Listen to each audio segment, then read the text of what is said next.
In this lesson, we're going to talk about named ranges. Now, we're going to stick with the same table we use for absolute references, the customer purchase data with discounts, but we're going to see a different way to build the formulas out. And I think you'll agree it's pretty useful. Okay, so we're looking at our table, we're on the name ranges tab, and we want to start off by making the totals. Now, what we did before is just did the cell addresses like B8 times C8. But now what we're going to do is we're going to name the range. And what that means is we're going to highlight a group of cells and we're going to give them a name that we can use in the formula to build the formula out. So I've got those highlighted, and the easiest way to do this is once you have the cells highlighted you want named, you go to the name box, delete it, delete the cell address there, and you're going to type the name of the range here. Now I try to keep it pretty simple and make it very similar to what you see, so I might just call it purchases, but also you can have name ranges across different worksheets. So I try to give it an abbreviation on the worksheet. So we're going to call this NR and put an underscore there and then just be purchases.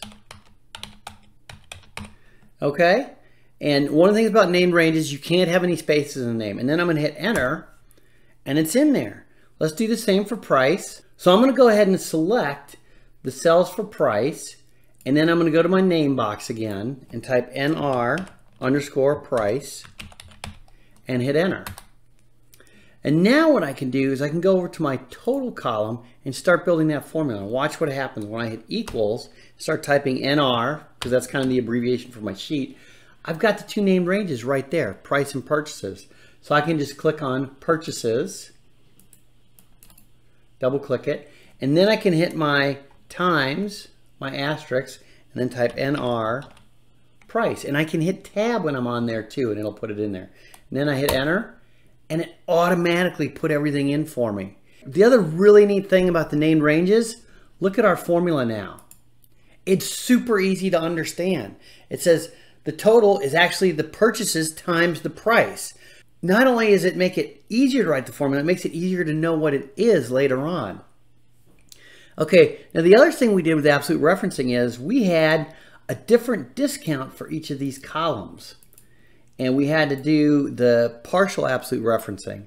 What we're going to do here is we did name an entire range of cells, but what we can do here is we can also name individual cells. So let's do that. Let's just click on the silver discount.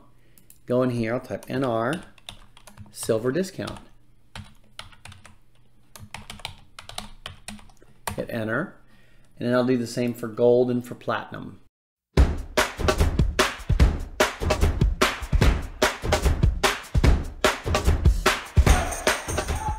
And then we have to do one more thing before we can write this formula out here. We're going to actually name the total column as well. So let's go here and type that named range, NR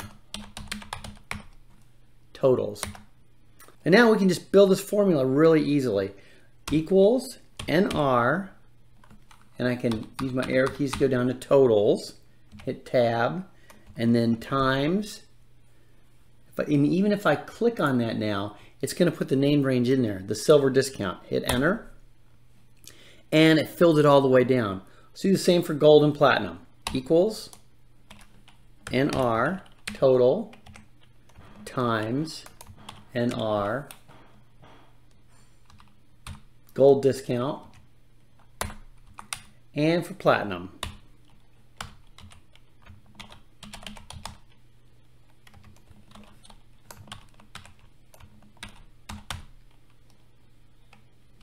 And there you have it. You made this table really quickly, and the formulas are super easy to understand. So just a couple more things about named ranges.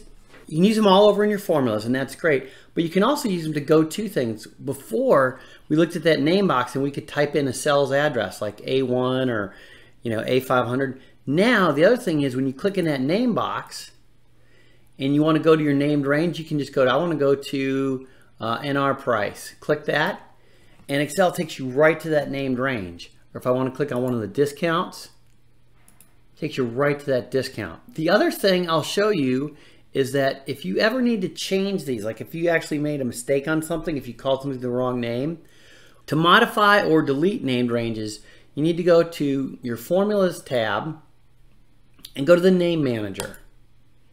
And here's where we'll have all of our names within our worksheet. And this will have more than just named ranges. It'll have some tables and some other things. And that's kind of why I like to prefix it with an abbreviation for the worksheet. Again, you don't have to do that. That's just personal preference. But here's my gold discount. Here's what it refers to. It refers to named ranges F6. So if I want to change that, I could just go here and make that be a different cell reference. And then it would just reflect that change. But I don't need to, so I'm going to just hit escape out of this. And that's pretty much all there is to named ranges. Let's get ready for the next lesson.